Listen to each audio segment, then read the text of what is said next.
Just when I think this show can't get any more insane, it tops itself. The few times I laughed in this episode were because of Cal Mitchell, probably. Just because, like, it hit, like, just a level of insanity that just, I kind of didn't care. And I didn't laugh that much with this one. I haven't really laughed that much with any of these. This next one, Tiny Pickles is what it's called. And, so the rundown on this one. It's a pretty straightforward idea. Babe and Kenzie, I noticed Kenzie's always wearing, like, she's supposed to be the nerdy girl. Usually the nerdy girl is the one who dresses up age appropriately. And the bad girl, who would be Babe, would be the one who dresses up inappropriately for their young age. Kenzie, she wears either fishnet stockings or skirts that are way too short for her. Who chooses the costumes on this show? So they've created a new game called Creature Crunch. I said Creature Crush. It goes to show how much it's obviously a rip-off of Candy Crush. And the episode opens with them having Trip tested out. And Trip has completed level 4, and they want to have him complete level 5 to keep the game going. But he's refusing to eat until Hudson comes back with the snacks that he's supposed to be bringing. And so they feed him Babe feeds him a dry sandwich and mustard at the same time and squirts mustard into his mouth at the same time that he's playing the game. He stops way too many times when he's playing for him to actually be able to keep a good pattern and rapport going. With that, the biggest laugh I get out of this episode is what am I gonna say? What was I gonna say? The biggest laugh I get is when the bigger bodyguard of the two. I hate those guys. Put them on a bus because I have no use for them at all.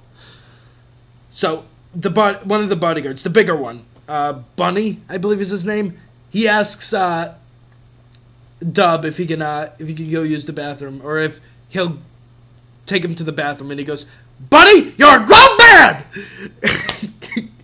Cal Mitchell is the one good thing about this show. The one truly good thing about this show. Because it's showing just more and more how, like, I think because Dana Olsen is the co-creator of Henry Danger, she helps sort of keep the show grounded. Henry Danger is not good. Or it's serviceable, maybe I'd say. Although, with the way that Pie Guy Rules has talked about it on Bottom of the Bakery with Kid Grounded and recently Christmas Danger, which I saw the Bottom of the Bakery for Christmas Danger, and it was well, I watched the episode first. The episode, I laughed at it, but not because it was legitimately funny, because it was just so stupid and so insane that, like, it kind of hit those points for me.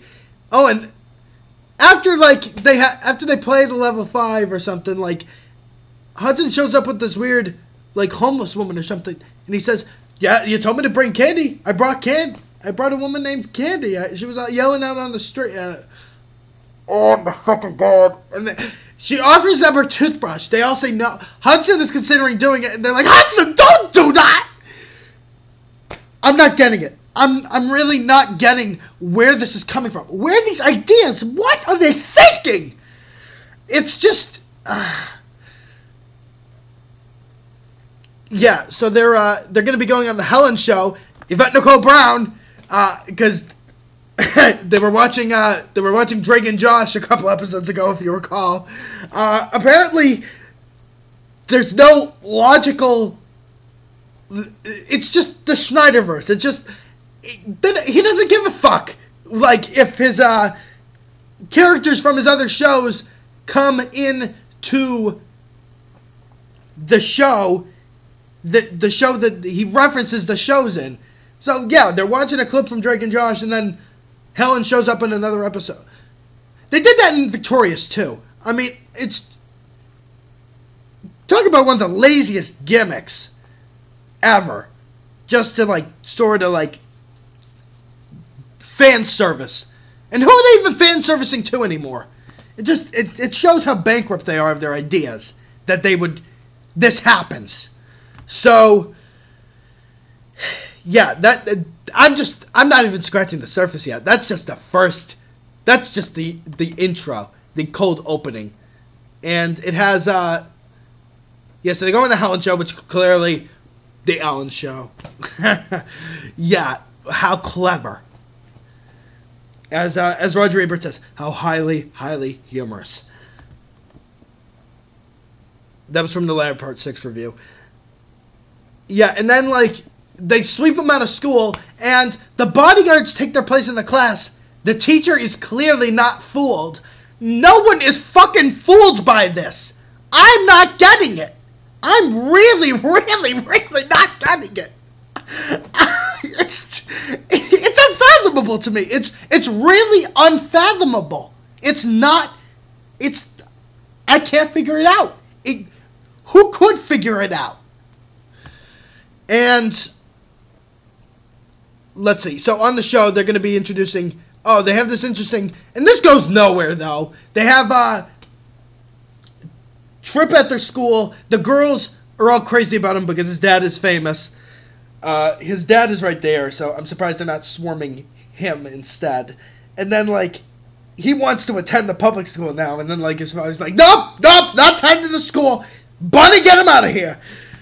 That's an interesting angle, but it goes nowhere. It's just there, and it's gone. So, that makes me think of earlier tonight I watched that video, that follow-up video to Zoe 101, where, like, Dan Schneider revealed, after all these years, in the time capsule episode of Zoe 101, what Zoe said about Chase. Because she said at the end of the episode, if you recall, it's mean for me to make you wait 20 years before I tell you what I think of you. So I'll make you wait 10 years instead. And it's been 10 years since that episode. Good God, 10 years. Where does the time go? And yeah, so I expected, like, this video in which, like, Chase would, like, sit down and he finally watched the DVD, and then, like, I thought that, like, they filmed the footage years ago and they were finally revealing it now. I was going to be like, wow, Dan Schneider, that is so amazing. Instead, they did this lame-ass sketch where Chase has a new girlfriend. I don't even know, like, they don't even make any reference to, like, what ended up happening with his relationship with Zoe. And he's about to propose to his girlfriend when Michael shows up and reveals he went into the time capsule and they dug out the DVD. And unfortunately, nobody has a laptop or a DVD player, so they can't watch the DVD. But luckily, Michael watched it and wrote down exactly what Zoe said.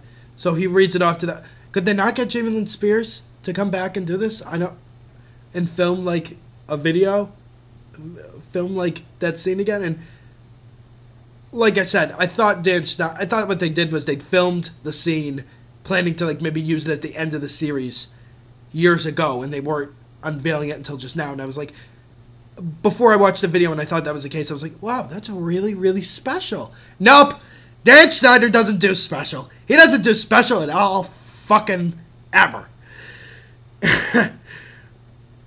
Yeah, so then, like, Chase runs out away from his girlfriend, almost fiance, and that's pretty much that's sketch in a nutshell. And it just, how we could have messed up something like that. Anyways, I went off on a really fucking big tangent. Let's get back to the show. So yeah, on the show they're gonna unveil Candy Crush. I'm sorry, not Candy Crush.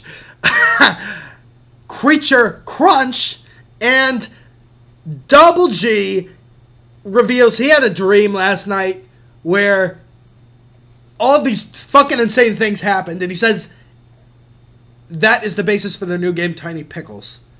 And, like, Babe and Kenzie are trying to get a hold of the situation, but clearly they can't speak over him. They can't reveal that they actually designed a completely different game.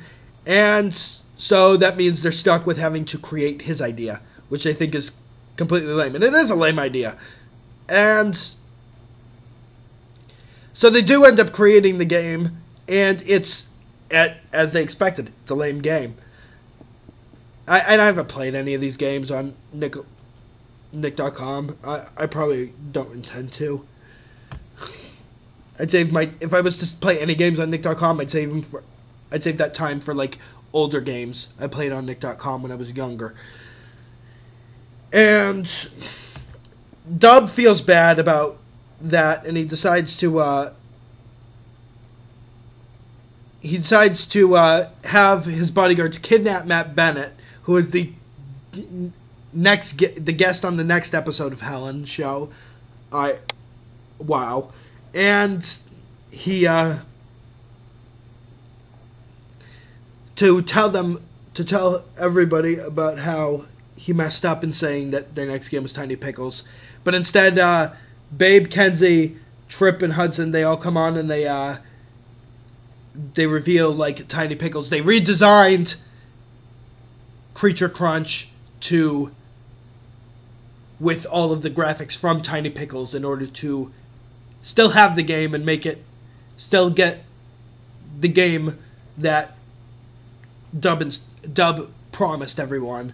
And that way, it's a much, much better product than what it ended up being when they designed it. And it's just...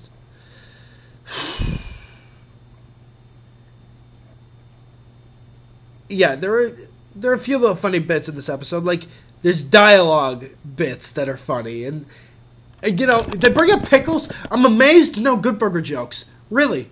And then, like...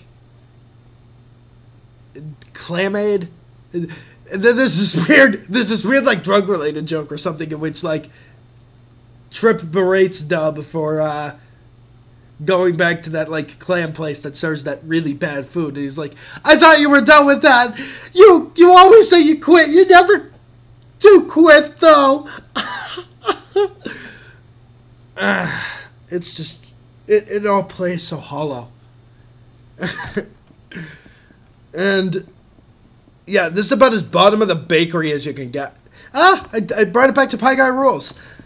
And, yeah, Helen, yeah, I admit, a little clever bit. Her mug says, that's not my job. If you saw the episode Helen's Surgery, yeah, that's right. And so the bodyguards, they abduct Matt Bennett, and they put him in a sack, leave him out on the side of the road, and then a truck with Rex on it drives over him or something.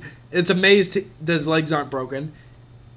And then the episode ends with revealing that the truck driver is actually Rex Powers, the dummy from Victorious.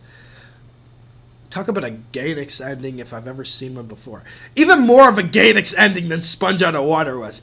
Now, granted, Sponge Out of Water is an insane movie. It's ridiculous and over the top, but if you go with it, it is amazing, because it puts so much energy and effort into every single thing.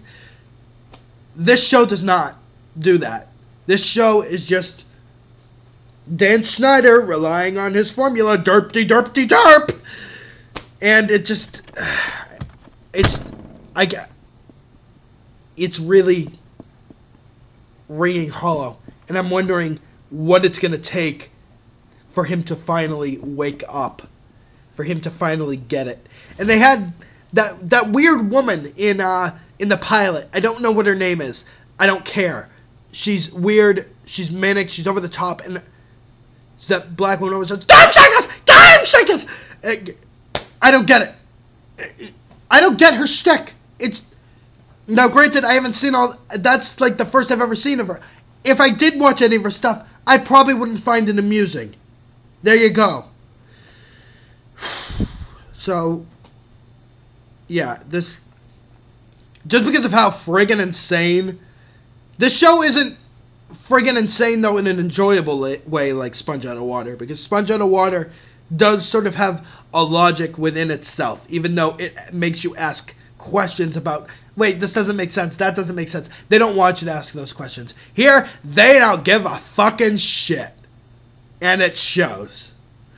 So, yeah, I'm still going to keep this going, even though, like, it doesn't seem like it's going to benefit in the long run. So, I'll see you guys at the next one. Catch you on the flip side.